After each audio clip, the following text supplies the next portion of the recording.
നമസ്കാരം. വർഗീയതയുടെ മതസ്പർദ്ധയുടെ ഡോസ് ഇങ്ങനെ കൂട്ടി കൊണ്ടുവരികയാണ് കേട്ടോ നമ്മളുടെ പ്രധാനമന്ത്രി. ഇപ്പോൾ പറഞ്ഞിരിക്കുകയാണ് മുസ്ലിങ്ങൾക്ക് എന്തൊരു സ്പെഷ്യൽ സംവരണം, മതത്തിൻ്റെ അടിസ്ഥാനത്തിലുള്ള സംവരണം ഞാൻ ജീവിച്ചിരിക്കുന്നത് വരെ നൽകില്ല എന്ന്. ന്യൂനപക്ഷങ്ങൾക്ക് കൊടുക്കുന്ന സംവരണം അത് മതത്തിൻ്റെ അടിസ്ഥാനത്തിലല്ല, ജാതിയുടെ അടിസ്ഥാനത്തിൽ, മതത്തിൻ്റെ അടിസ്ഥാനത്തിൽ കൊടുക്കില്ല. ഞാൻ ജീവിച്ചിരിക്കുകയാണെങ്കിൽ ശരിയായിട്ടുള്ള ഡോസ്, ഫുൾ ഡോസ് എന്ന് പറയില്ലേ, ഹൈ ഡോസ് വർഗീയതയുടെ 400 സീറ്റ് തേക്കണമല്ലോ. അതിനുള്ള വിക്രാസുകളാണിതെല്ലാം.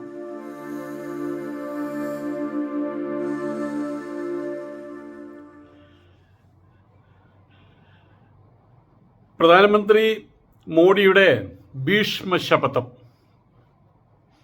ഞാൻ ജീവിച്ചിരിക്കുന്നത് വരെ മുസ്ലിങ്ങളുടെ കാര്യം കട്ടപ്പുക. ഏകദേശം അതേ രീതിയിലാണ് പറഞ്ഞിട്ടുള്ളത്. മുസ്ലിങ്ങൾക്ക് മതത്തിൻ്റെ അടിസ്ഥാനത്തിൽ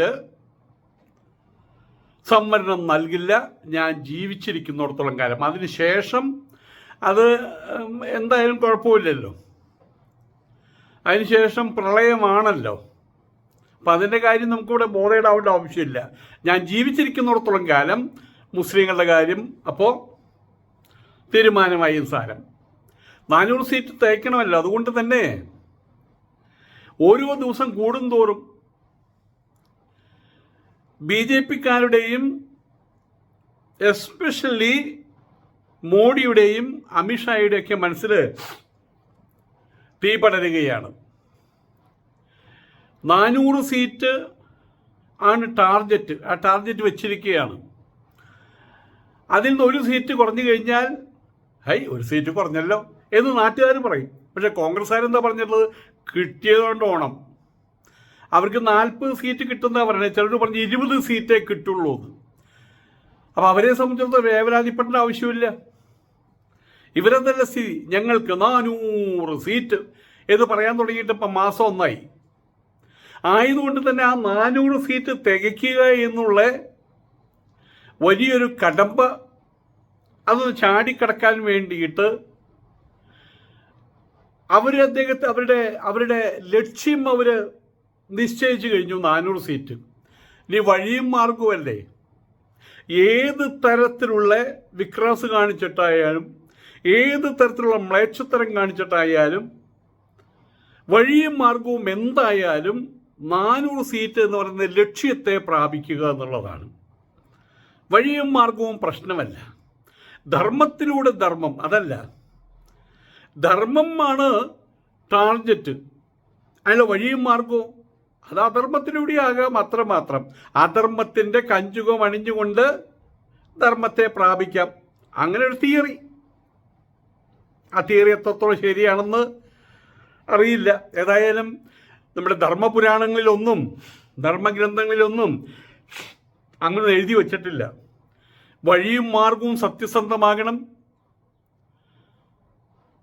ആ വഴിയും മാർഗത്തിലൂടെ അങ്ങേയറ്റം ചെന്നെത്തേണ്ടുന്ന ഇടവും സത്യസന്ധമായിരിക്കണം. അതൊക്കെ പിന്നെ പണ്ടത്തെ ഏതോ പുസ്തകത്തിലൊക്കെ എഴുതി വെച്ചതല്ലേ, അതൊക്കെ വിട്ടുകളയാം എന്നാണിപ്പോൾ BJP-ക്കാരുടെ ധർമ്മത്തിൻ്റെ കാര്യം പറഞ്ഞ് നടക്കുന്ന ആൾക്കാരായി പറയുന്നത്.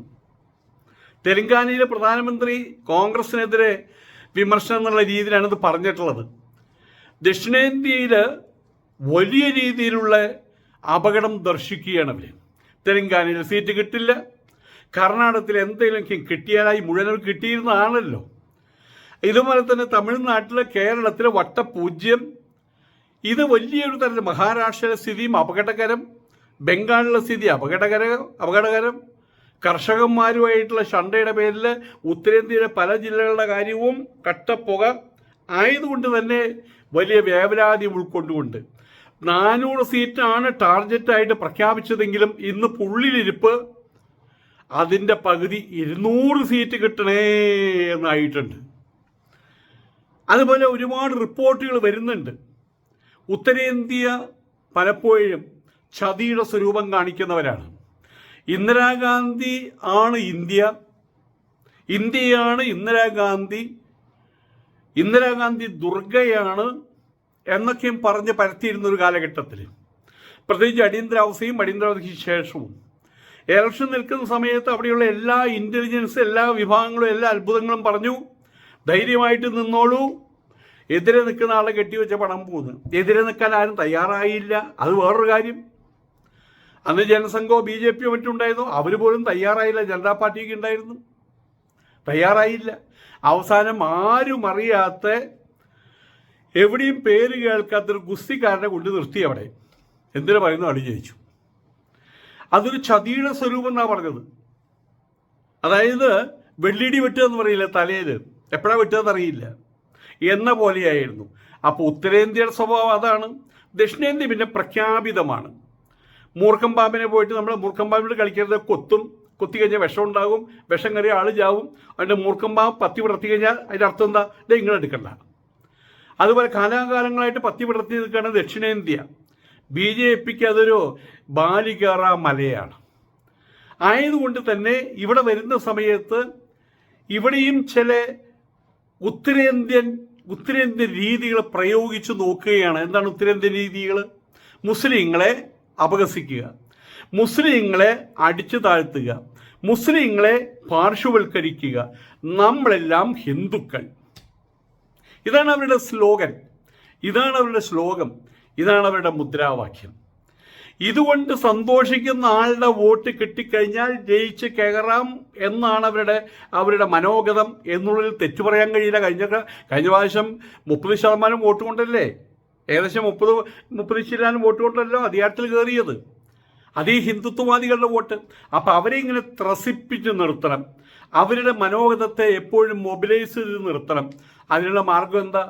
നമ്മളിവിടെ റോഡുകൾ പണിയും, നമ്മളിവിടെ വിമാനത്താവളങ്ങൾ പണിയും, നമ്മൾ കാർഷികമായിട്ട് അഭിവൃദ്ധി നമ്മൾ ഉണ്ടാക്കും, നമ്മളെ ഇറക്കുമതി കുറച്ച് കയറ്റുമതി കൂട്ടും, നമ്മുടെ അന്തർവിഭവങ്ങളുടെ ശേഷി ഇരട്ടിപ്പിക്കും, റോഡുകൾ, ഗതാഗതം, ഇതൊന്നും പ്രശ്നമല്ല. മുസ്ലിങ്ങളെ തൂത്തുവാരും, മുസ്ലിങ്ങളെ പാർശ്വവൽക്കരിക്കും. അവർ മതത്തിൻ്റെ പേരിൽ അവർക്ക് യാതൊരു വിധത്തിലുള്ള ആനുകൂല്യങ്ങളും ഞാൻ ജീവിച്ചിരിക്കുന്നവരെ കൊടുക്കൂല. ഇതൊക്കെയാണ് ഇപ്പോൾ ഒരു രാഷ്ട്രീയ പാർട്ടി ഉയർത്തുന്ന ചില മാനിഫെസ്റ്റോ. ഇതൊക്കെയാണ് വാസ്തവത്തിൽ ഇന്ത്യൻ പ്രധാനമന്ത്രിയെക്കുറിച്ച് ഓർക്കുമ്പോൾ, നമ്മുടെ രാജ്യത്തെക്കുറിച്ച് തന്നെ ഓർക്കുന്ന സമയത്ത് നമുക്ക് ലജ്ജ തോന്നുകയാണ്. കാരണം ലോകത്തെ എല്ലാ പ്രധാനമന്ത്രിമാരും നമുക്ക് ഇഷ്ടപ്പെടണമെന്നില്ല. പക്ഷെ നമ്മുടെ പ്രധാനമന്ത്രി നമുക്ക് ഇഷ്ടപ്പെടണ്ടേ? അല്ലാണ്ട് വേറെ ആരെയും നമുക്ക് ഇഷ്ടപ്പെടാൻ കഴിയുക? അത് കഴിയാതെ വരികയാണ്, ഷെയിമാകുകയാണ് അദ്ദേഹത്തിന് ഓരോ പ്രവൃത്തികളിലൂടെയും.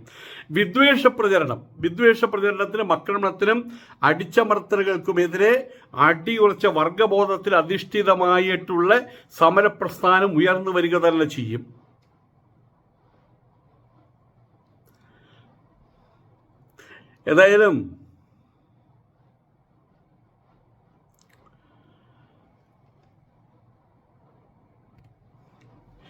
ഏതായാലും ഈ രീതിയിലുള്ള വിദ്വേഷ പ്രസംഗങ്ങൾ, മതസ്പർധാ സംബന്ധിയായിട്ടുള്ള പ്രഖ്യാപനങ്ങൾ,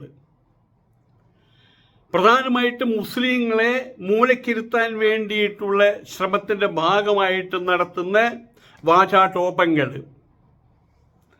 ഇത് ഉത്തരേന്ത്യയിൽ തിരിച്ചടിയാകുമോ എന്ന ഭയത്തിലാണ് പല ഘടകകക്ഷികളും.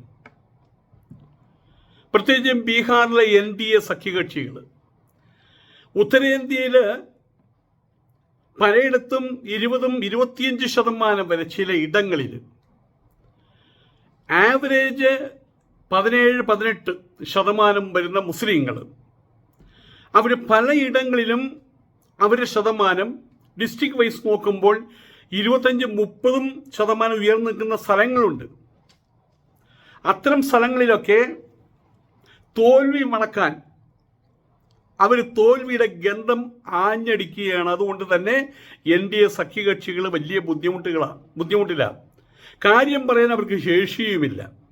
പല മണ്ഡലങ്ങളിലും ന്യൂനപക്ഷ വോട്ടുകൾ ഇതുപോലെ നിർണായകമാണ് എന്നിരിക്കെ ആണ് മോദിയുടെ തുടരെയുള്ള മുസ്ലിം വിരുദ്ധ പരാമർശം.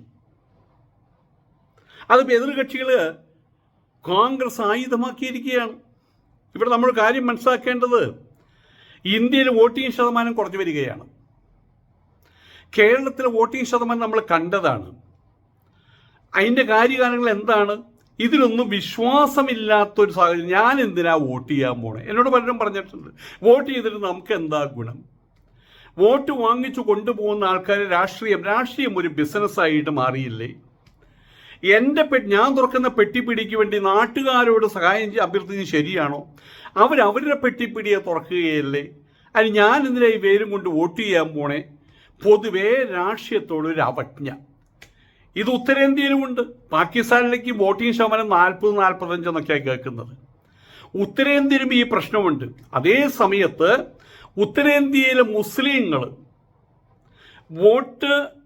വോട്ട് ചെയ്യാനുള്ള സമയമാഗതമായി കഴിഞ്ഞാൽ, വോട്ട് ചെയ്യാനുള്ള ദിവസം, അതിനുള്ള അവകാശം 18 വയസ്സോ ഏതോ തികയുന്ന ദിവസം ഇന്നാണെങ്കിൽ ഇന്നലെ തന്നെ വോട്ടർ പട്ടികയിൽ അതിനുള്ള ശ്രമങ്ങൾ ആരംഭിച്ചു കഴിഞ്ഞു.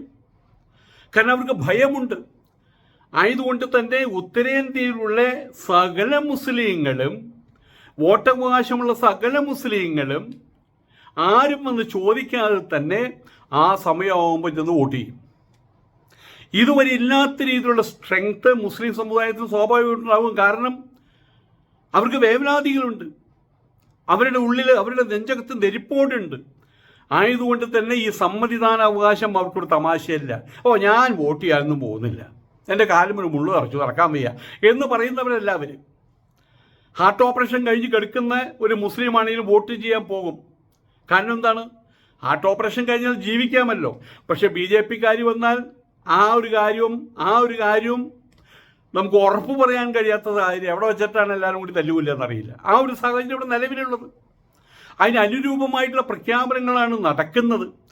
ആയതുകൊണ്ട് തന്നെ കോൺഗ്രസ് കക്ഷികളൊക്കെ മോദിയുടെ ഈ പരാമർശത്തെ വലിയ ആയുധമാക്കിയിരിക്കുകയാണ്, വലിയ രൂപത്തിൽ അവർ സ്പ്രെഡ് ചെയ്തുകൊണ്ടിരിക്കുകയാണ്. ബീഹാറിനെ സംബന്ധിച്ചിടത്ത് ഈ അടുത്ത കാലത്താണ് ആയാറാം ഗയാറാം എന്ന പ്രോഗ്രാമുമായിട്ട് നിതീഷ് കുമാർ അങ്ങോട്ട് ചാടിയത്. ആദ്യം അവിടെയായിരുന്നു, ഇങ്ങോട്ട് ചാടി. ഇപ്പം അവർക്ക് അധികാരം കിട്ടി, അടുത്ത പ്രാവശ്യം ജൂനിയർ പ്രധാനമന്ത്രി ആക്കാന്നോ മറ്റോ പറഞ്ഞതിൻ്റെ വരെ അങ്ങോട്ട് ചാടി. ഇപ്പം അയാളോട് ചോദിച്ചിരിക്കുകയാണ്, എന്താണ് നിങ്ങളുടെ അഭിപ്രായം? എന്താണ് നിതീഷ് കുമാറിൻ്റെ അഭിപ്രായം? മുസ്ലിങ്ങളെക്കുറിച്ചുള്ള പരാമർശം, അവർക്ക് യാതൊരു വിധത്തിലുള്ള ആനുകൂല്യങ്ങളും ഞാൻ ജീവിച്ചിരിക്കുമ്പോൾ കൊടുക്കില്ല മതത്തിൻ്റെ പേരിൽ എന്ന് പറയുന്ന മോദിയുടെ പ്രഖ്യാപനത്തെക്കുറിച്ച് അല്ലയോ മിസ്റ്റർ നിതീഷ് കുമാർ, നിങ്ങൾക്ക് എന്താ പറയാനുള്ളത്? നിതീഷ് കുമാർ എന്ത് പറയും? ബീഹാറിൽ JDU മത്സരത്തിനിറങ്ങുന്ന പല മണ്ഡലങ്ങളിലും മുസ്ലിം വോട്ടുകൾ തന്നെ വേണം അവർക്ക്. മുസ്ലിം വോട്ടുകളുടെ പോളറൈസേഷൻ നടക്കുകയാണ്. കേരളത്തിൽ മുസ്ലിം വോട്ടുകളുടെ പോളറൈസേഷൻ വലിയ രൂപത്തിൽ നടന്നു കഴിഞ്ഞു. അതേ സമയത്ത് ഇതര വിഭാഗങ്ങൾ അവർക്കിന്നും ഒരു അലോസരമാണ്, അവർക്ക് നിസ്സംഗരാണ് അവർ. ഞാൻ വോട്ട് ചെയ്യാൻ പോകുന്നില്ല എന്ന് പറയുന്ന ആളെ നിങ്ങൾ എടുത്തു നോക്കിയുള്ളൂ. 100 പേരുണ്ടെങ്കിൽ അതിൽ 99 പേരും ഹിന്ദുക്കളും പിന്നെ കുറച്ച് ക്രിസ്ത്യാനികളുമാണ്. ഞങ്ങളുടെ കാര്യം 100% സുരക്ഷിതമാണ് എന്ന് കരുതുന്ന ആളുകൾ മഴ വരുന്നുണ്ടെന്ന് തോന്നുന്നുണ്ട്, വോട്ട് ചെയ്യാൻ പോയില്ല. പക്ഷേ മുസ്ലിങ്ങളെ സംബന്ധിച്ചിടത്തോളം അവരുടെ ജീവൻ സംബന്ധിയായിട്ടുള്ള കാര്യമാണ്, ജീവപ്രശ്നമായിട്ട് മാറിയിരിക്കുകയാണ്. മോഡി അവിടെ അധികാരത്തിൽ വരുമോ വരില്ലേ എന്നുള്ള കാര്യം. അവർ വോട്ട് ചെയ്യാൻ പോകും. ആയതുകൊണ്ട് ഇതിന് ഉത്തരേന്ത്യൻ സംസ്ഥാനങ്ങളിൽ വലിയ വേവലാതി ഏറ്റുവാങ്ങുന്ന മുസ്ലിം സമുദായം അവർ മൊത്തത്തിലൊരു പോളറൈസേഷൻ, ധ്രുവീകരണം നടത്തിയിരിക്കുകയാണ്.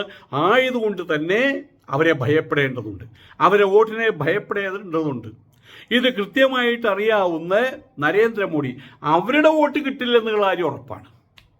അവരുടെ പേരും പറഞ്ഞുകൊണ്ട് ഹിന്ദുത്വവാദികളുടെ പോളറൈസേഷൻ ഗംഭീരമായിട്ട് നടത്തുക എന്നുള്ള ലക്ഷ്യം വെച്ചുകൊണ്ടാണ് അയാൾ ഈ കളി കളിക്കുന്നത്. ഇപ്പുറത്തും അതേപോലുള്ള നെഞ്ചിൽ നെരിപ്പോട് കാസൂക്ഷിക്കുന്ന ആളുകൾ വോട്ട് വരുന്ന ദിവസത്തിന് ആദ്യത്തെ വോട്ട് എൻ്റെ എന്ന് പറഞ്ഞു നടക്കുകയാണ് ഉത്തരേന്ത്യയിലുള്ള സകല മുസ്ലിങ്ങളും. ആയതുകൊണ്ട് തന്നെ മുസ്ലിം വോട്ടുകൾ വലിയ രൂപത്തിൽ നിർണായകമാണ്. ബീഹാറിലും ഉത്തർപ്രദേശിലും എല്ലായിടത്തും നിതീഷ് കുമാറിൻ്റെ മതേതര പ്രതിച്ഛായയിൽ ലഭിക്കുന്ന ഈ വോട്ടുകൾ ഇനി കിട്ടില്ല. കാരണം അയാൾ എടുത്ത് ചാടി, BJPയിലേക്ക് എടുത്ത് ചാടി, BJPയുടെ ആശ്രിതനായിട്ട് മാറി. നാളെ എന്തെങ്കിലും കിട്ടും എന്നൊരു ധാരണയിലാണ് എടുത്തു ചാടിയിട്ടുള്ളത്. അവിടെ ഇരിക്കുന്ന മോഡിയെയാണ്. അവിടെ ഒരുപാട് ബൈമി കാമുകന്മാരവിടെയുണ്ട്. അവരെല്ലാവരെയും മാറ്റി നിൽക്കുന്ന മോഡി ഇന്നലെ കയറി വന്ന നിതീഷ് കുമാറിന് എന്ത് തേങ്ങാക്കൊല കൊടുക്കാനാണ്? അത് അയാളുടെ ഇഷ്ടം എന്തോ ആകട്ടെ. ഏതായാലും അയാളുടെ മതേതര പ്രതിച്ഛായയിൽ ലഭിച്ചിരുന്ന വോട്ടുകൾ, നിതീഷ് കുമാറിൻ്റെ മതേതര ഭാവനകൾ, ആ രീതിയിലാണ് അദ്ദേഹം അവിടെ പെരുമാറിയിരുന്നത്. അതിൻ്റെ പേരിൽ ലഭിച്ച വോട്ടുകൾ കൃത്യമായിട്ടും 100% ചോരുമെന്നുള്ള കാര്യം ഉറപ്പാണ്.